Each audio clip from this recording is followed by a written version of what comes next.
வணக்கம். நான் இன்றைக்கி உங்கள்கிட்ட ஷேர் பண்ணுற கண்டென்ட் என்னென்னு பார்த்தீங்கன்னா, ஒரு கிளாரிஃபிகேஷன் பண்ண தான். இவங்க ஒரு கொஷின் கேட்டிருந்தாங்க. எப்படின்னு கேட்டிருந்தீங்கன்னா, நான் ஒரு வீடியோ போட்டிருந்தேன், "அவ்வை மாதிரி" அப்படின்னு சொல்லிட்டு. அதில் அவங்களுக்கு கொஞ்சம் புரியல அப்படின்னு சொல்லியிருந்தாங்க.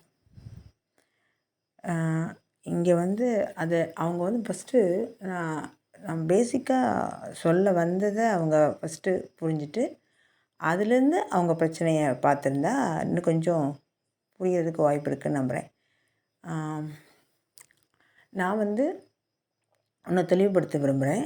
எப்படின்னு கேட்டிங்கன்னா, இந்த பூமியில் ஆண், பெண் அப்படிங்கிற 2 கண்டென்ட்டுமே அதாவது உயிர்களாக படைக்கப்பட்ட நோக்கமே குழந்தை உருவாக்குறதுக்கு தான், இல்லைங்களா? குழந்தை உருவாக்கணும், மக்கள் தொகை பெருக்கம், இல்லைங்களா? சந்ததி பெருக்கத்துக்கு தான் அது பயன்படுது. 2வது ஒரு இப்போ என்னென்னா, மேரேஜ் ஒரு மாயைங்கிறத விட நாமளே ஒரு மாயைக்குள்ளே தான் இருக்கோம். நம்ம ஒரு ஆண், நம்ம ஒரு பெண், இந்த சொசைட்டி, இந்த இந்த வலி, இந்த துரோகம், இது கூட மொத்த ஒரு மாயை தான். அதுக்கப்புறம் இந்த அதில் மேரேஜும் வரும், இல்லைங்களா? குழந்தை பெற்றுக்கிறது, ஒட்டுமொத்தமாக நம்ம மாயையின் கீழே தான் இருக்கோம். அதை வேணால் நம்ம சுத்த மாயை, அசுத்த மாயைன்னு வேணால் வச்சுக்கலாமே ஒழிய, நம்ம மாயின் கீழே தான் நம்ம இந்த இந்த அறியாமை, மாயை அப்படிங்கிற அறியாமை கண்ணோட்டத்தில் பார்க்கறதுனால தான் நம்ம இவ்வளோ கொஸ்டின் கேட்குறோம்.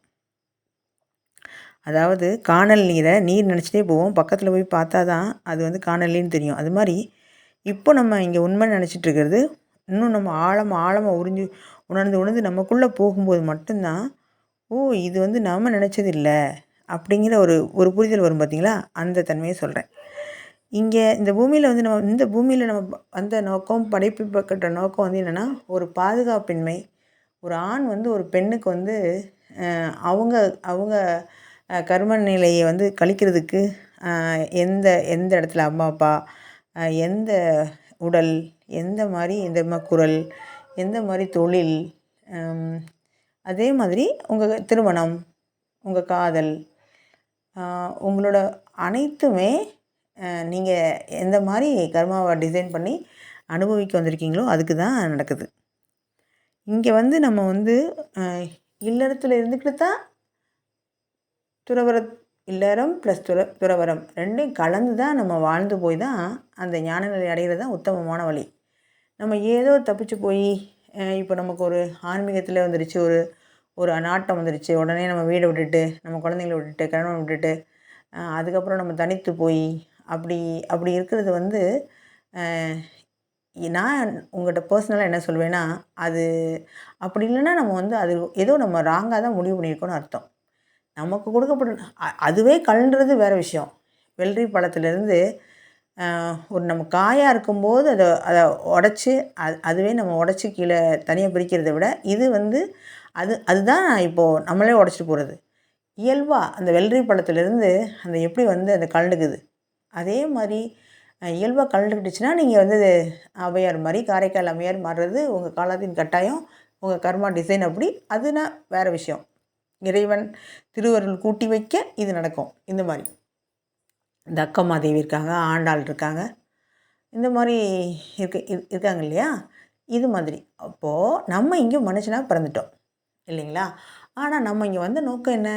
நம்ம நான் யாருங்கிறத உணர்ந்து, இந்த பிரம்மம் நான் அப்படிங்கிறத உணர்ந்து, நம்ம இறைவனோட முக்தி மோட்சங்கிற நீ சொல்கிற மாதிரி அதுக்கு கலந்துக்கிறது அப்படிங்கிறது தானே நம்ம நோக்கம்.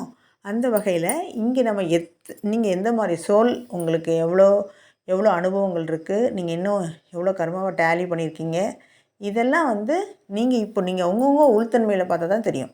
நீங்கள் தான் அதை கண்டுபிடிக்கணும். இதை எதாவது டெஸ்ட்டு வச்சு டெஸ்ட் பேப்பரில் கொடுக்குற மாதிரிலாம் கண்டுபிடிக்க முடியாது. முதல்ல நீங்கள் தான் அதை நம்ம எந்த நிலையில் இருக்கோம், நமக்கு என்ன வேணும் அப்படிங்கிறது புரிதல் உங்களுக்குள்ள இருக்கணும். அதுக்கேற்ற மாதிரி தான் தேடுதல் வரணும். ஃபார் எக்ஸாம்பிள், நீங்கள் 12th படிச்சுட்ருக்கீங்க, காலேஜ் 3rd இயரில் போய் நான் உட்காந்துக்குவேன் அப்படின்னு சொன்னால் எப்படி இதை ஏற்றுக்க முடியாதோ, அதே மாதிரி நீங்கள் எந்த தன்மையில் இருக்கீங்கன்னு புரிஞ்சாதான் எதிராளி கூட அவங்க ஷேர் பண்ணுறதுக்கோ, இல்லை அவங்க கருத்தை சொல்லும்போது உங்களோட ஒப்பிட்டு பார்த்து, ஓ! இப்படி இருக்கிறதுக்கு வாய்ப்பு இருக்கா? நம்ம இந்த நிலையில இருக்கோமான்னு தெரிஞ்சுக்கிறதுக்கு முடியும். அப்போது முதல்ல எதிராளி தெரிஞ்சுக்க விட நம்ம தான் தெரிஞ்சுக்கணும். ஞானமே நீங்கள் அடைஞ்சா கூட, நீங்கள் தான் உணர்ந்துக்க முடியும்.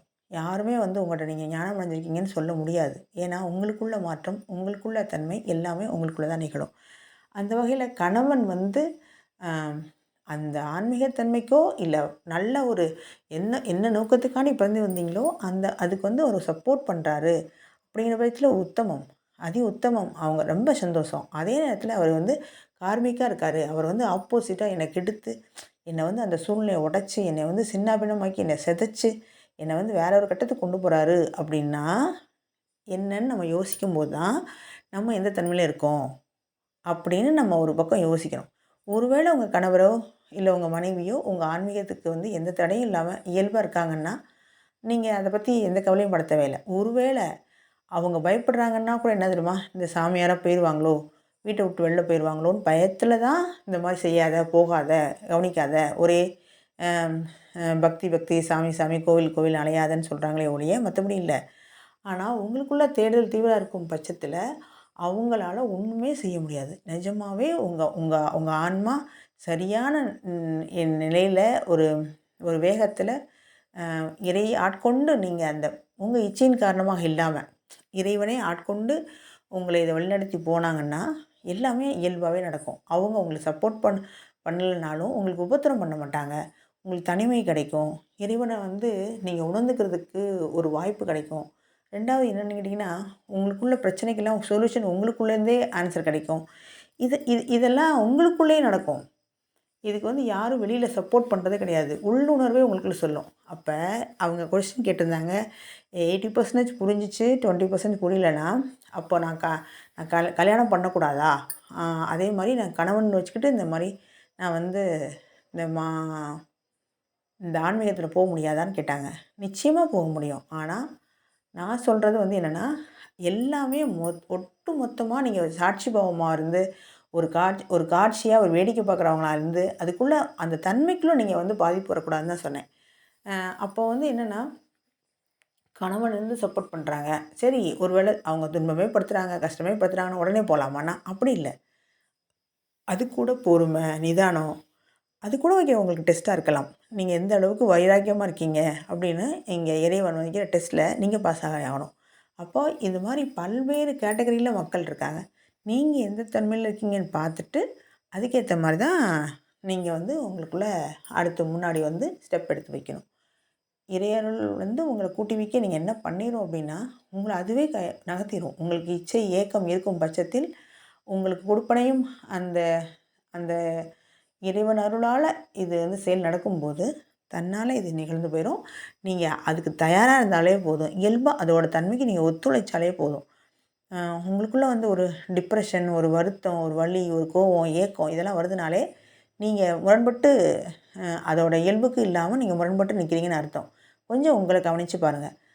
நமக்கு என்ன வேணும்? நம்ம என்ன தேடுறோம்? நம்ம சரியா நமக்கு ஒரு துன்பம் வருதுன்னா, அந்த துன்பத்த யார் விளைவிச்சுக்கிட்டா?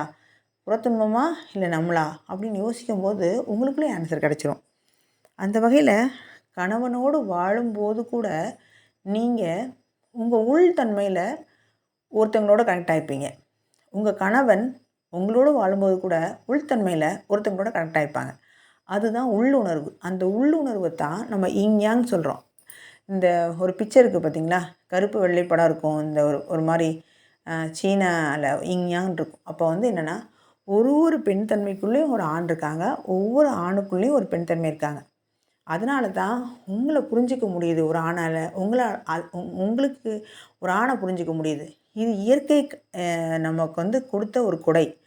அதே நேரத்தில நமக்கு அந்த ரேஷியோ அதிகமா இருக்கும்போது, அந்த ஹார்மோன்கள்னாலயோ, இந்த சூழ்நிலையினாலயோ, உங்க மரபணுனாலயோ, இல்ல நீங்க வந்து நீங்க நீங்க உங்க மனசுக்குள்ள பயம், இந்த உங்கள நீங்க யாரையாவது பார்த்து வளர்ந்துருப்பீங்கல்ல, அவங்க இதே மாரி இருந்தா, அந்த மாரி தான் ஒரு ஆண பார்த்து ஏதாவது அப்யூஸ் பண்ணப்பட்ட ஒரு பெண் வந்து ஆண்னாலே பயப்படுவாங்க. ஒரு பெண் வந்து இந்த மாரி தவறா சித்தரிக்கப்படும்போது, ஒரு அம்மாவோ, அவங்க அவங்க பெரிய அவங்க அவங்க அவங்க அவங்க குடும்பத்தில ஒரு பெண்கள் ஏதாவது சொசைட்டியால தவறானவங்க சித்தரிக்கும்போது, இந்த பெண்கள் மேலே இந்த ஆண்களுக்கு வெறுப்பு இருந்திருக்கும். இந்த மாதிரி பல்வேறு பிரச்சனைகளுக்குள்ளே இருந்தவங்க வந்து இது அவங்களுக்கு தான் இந்த மாதிரி பிரச்சனை.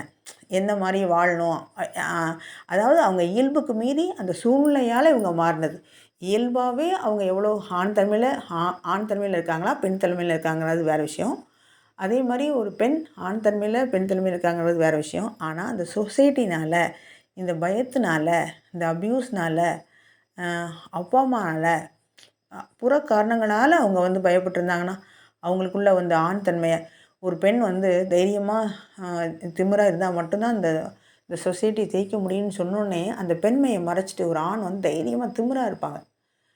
அந்த வகையில் இருந்தாங்கன்னா, இந்த மாதிரி பெண்ணெல்லாம் வந்து அந்த ஒரு ஆணோட வாழும்போது அவங்களுக்கு அந்த தன்மை வந்து சரியாக மெர்ஜ் ஆயிடுச்சுன்னா பிரச்சனையே கிடையாது. மெர்ஜாக ஆப்போசிட்டில் இருந்தால் ஆண் தன்மையில் உள்ள ஒரு பெண் இருக்காங்க.